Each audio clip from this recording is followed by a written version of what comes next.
Hi guys, Chris here, and welcome to my channel. Today I'm going to be talking to you about the books I read between November 3rd and November 9th. First up, I read Tall Stars Revenge by Aaron Hunter. I gave this book 5 stars. This is one of the Super Edition standalones in the Warriors universe. This book takes place before the events of the first book in the first arc in the Warrior series, and follows Tall Star from kithood to becoming clan leader.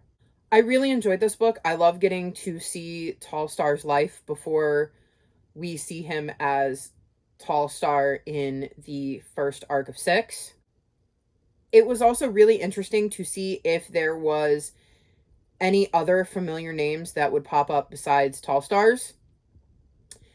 There's also a reveal at the end of this book that gave me goosebumps and made me tear up. I really love this book, and I'm so glad I finally got to read it.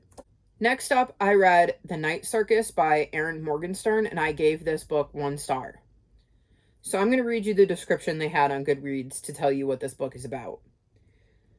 The circus arrives without warning. No announcements precede it. It is simply there when yesterday it was not. Within the black and white striped canvas tents is an utterly unique experience full of breathtaking amazements. It is called Le Cirque de Rêves, and it is only open at night. But behind the scenes, a fierce competition is underway, a duel between 2 young magicians, Celia and Marco, who have been trained since childhood expressly for this purpose by their mercurial instructors. Unbeknownst to them, this is a game in which only one can be left standing, and the circus is but the stage for a remarkable battle of imagination and will. Despite themselves, however, Celia and Marco tumble headfirst into love, a deep magical love that makes the lights flicker and the room grow warm whenever they so much as brush hands. True love or not, the game must play out, and the fates of everyone involved, from the cast of extraordinary circus performers to the patrons, hang in the balance, suspended as precariously as the daring acrobats overhead. Written in rich, seductive prose, this spellcasting novel is a feast for the senses and the heart. I think that Erin Morgenstern is just not the author for me. I hated this book. I also really disliked The Starless Sea. I didn't care about any of the characters in this book. I spent most of the book being completely confused as to what was going on. And by the end, even then, I wasn't completely sure what I had just read. In the description, it talks about a fierce competition, and I did not feel like the competition was fierce. I didn't even quite understand what the competition was or what the purpose of it was. And I was not invested in Celia and Marco's love story. Just none of this book worked for me. And this is the second book of hers that I've read where the story just didn't work for me. I just think Erin Morgenstern is not the author for me. I definitely won't be reading any more books by her in the future. Next up, I read Poison is Not Polite by Robin Stevens, and I gave this book 4 stars. This is the second book in the Murder Most Unladylike series. This follows 2 girls, Daisy and Hazel, who solve mysteries. In this book, they're staying at Daisy's house during school break, and while there, one of the guests at her house dies under suspicious circumstances. So Daisy and Hazel take up the case to find out who murdered the guest. I liked this one a lot more than the first book. I could see growth in both Daisy and Hazel. It was also interesting because they had 2 friends from school also staying with them, and the 2 girls got into the search for the killer. It was also interesting to see the relationship dynamic between Daisy and Hazel when several of the main suspects in this murder are members of Daisy's immediate family. I was kept guessing on who had committed the murder right till the very end, and I didn't figure it out until the reveal.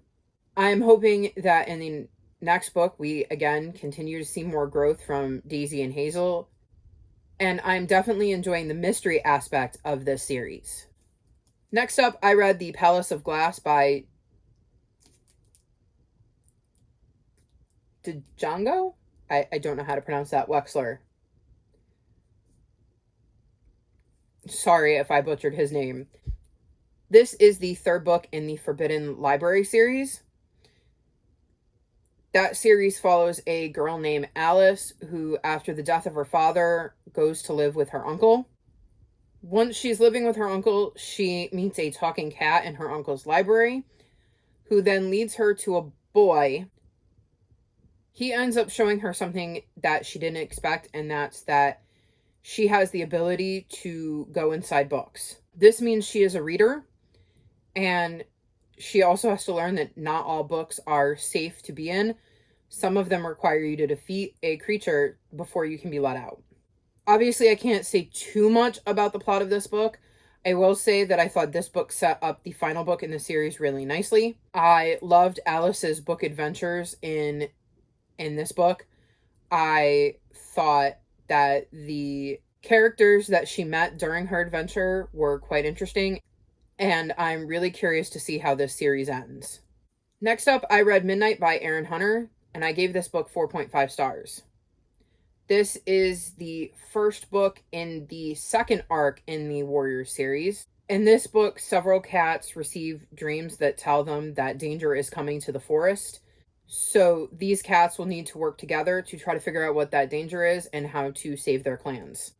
They must also do this despite being from different clans, and cats from different clans don't normally team up. I really love getting to see the Warriors world from a new perspective, as this arc is no longer told from Firestar's point of view. I like that we got a good balance of new characters with old familiar faces. It was also interesting that for the first time we have dual perspectives, and this book is told from two different points of view, and I think that really added to the story, as it allowed us to see things we wouldn't normally have been able to see if we only had one perspective. This also gives a very different feel as compared to Firestar's point of view, as obviously these cats see things differently than he did. This was a reread for me, and I hadn't realized how much I had forgotten about the events of this book until I had reread it, so I'm really glad I got to reread it and rediscover all of the interesting tidbits that happen in this book. Next up, I read Rusha and the Song of Death by Roshani Chokshi, and I gave this book 4.5 stars. This is the second book in the Rusha series. This series follows Rusha and her friend Minnie. They have discovered that they are the reincarnation of the Pandava brothers. It features Hindu mythology. These girls must use this knowledge that they are the reincarnations to protect their world. I am still really enjoying the series. This book was far easier to get into, as I was now a little bit more familiar with the world and some of the Hindu mythology that we were introduced to in the first book. I like that this book still had a glossary in the back with pronunciations and descriptions for terms that may be unfamiliar. I really like some of the new characters we got to meet. I liked getting to learn more about Hindu mythology. I'm still really enjoying the series, and I can't wait to see what Aru and Minnie get up to next. Next up, I read The Crooked Sixpence by Jennifer Bell, and I gave this book 3.75 stars. This book follows Ivy and Seb as they learn that there is a hidden city called Londonor. In this city, seemingly everyday objects have uncommon abilities. While there, they must deal with the Dirge, a group of unknown enemies who believe that Ivy and Seb have knowledge about an object that their grandmother has hidden from the Dirge. It is up to Ivy and Seb to figure out what is going on before someone they love gets hurt. This was a very intriguing premise. I like the idea that these objects have, that we see as everyday objects have uncommon abilities. Like, for instance, I believe a lemon squeezer in Londonor actually is a light. Not something I would have thought of. So I like seeing Ivy and Seb discover all these regular everyday objects and their very uncommon abilities that they have in Londonor. I like that the Dirge seemed like a real threat and didn't seem to be playing around. I enjoyed getting to see Ivy explore this new world and figure out how things work there. I was also sold on reading this book due to one line in the description of this book, which I got off of Goodreads, not from the inside cover, so I'm going to read it to you because I read this line and it made me want to immediately pick up this book. Soon their house is ransacked by unknown intruders, and a very strange policeman turns up on the scene, determined to apprehend them with a toilet brush. That line right there made me want to dive into this book right away. And let me just say, now that I've read it, I will never look at a toilet brush the same way again.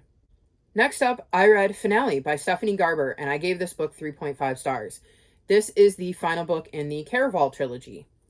Obviously, I can't really say anything about it because its entire plot line is spoilers for the first 2 books. I didn't like this one as much as I liked the first 2 books in the series. I didn't think that this one's world was as much fun or descriptive as the first 2 were. I also wasn't as into the characters in this book, again, as I was in, say, book 2. I am glad that I finished the series, though, and I overall did enjoy the trilogy as a whole. Lastly, I read A Pinch of Magic by Michelle Harrison, and I gave this book 4 stars. This book follows 3 sisters, Fliss, Betty, and Charlie. Our main protagonist is Betty, and all Betty has ever wanted to do is leave the island where she's grown up. She dreams of exploring new worlds and lands and just really wants to escape this tiny corner of the world that she's lived in. Unfortunately, she learns that she and her sisters are cursed. If they were to leave the island, they would die by sunset. The only way for her to leave then is to break this curse. Each of the girls also has a magical object that's been passed down through the family. And Betty is determined that with the help of her sisters and the use of these objects, she can somehow figure out a way to break this curse so that she can leave the island. I really enjoy getting to see Betty's relationships with her sisters, as she's the middle child and she's 13, Fliss is 16, and Charlie is 6, I believe. So there's definitely an interesting dynamic between the 3 girls. I really liked how Betty's viewpoint changed throughout the book as she dealt with the fact that this curse meant that she and her sisters leaving the island would mean their death unless they could somehow figure out how to break the curse, which has been going on so long, and the fact that nobody's figured out how to break it seems unlikely. I really did think at the core of this book, it was a story about how you fight for your family and how you fight for yourself and the bonds you have with your family. It also had some really great twists and turns that I didn't see coming, and I'm really curious to see what happens in book 2. So these are some of the books I've read recently. Have you guys read any of these books? If so, chat with me about them in the comments below. If you've made it this far in the video, leave me a candle emoji in the comments below. Like this video and subscribe to my channel, and I'll talk to you guys next time. Bye!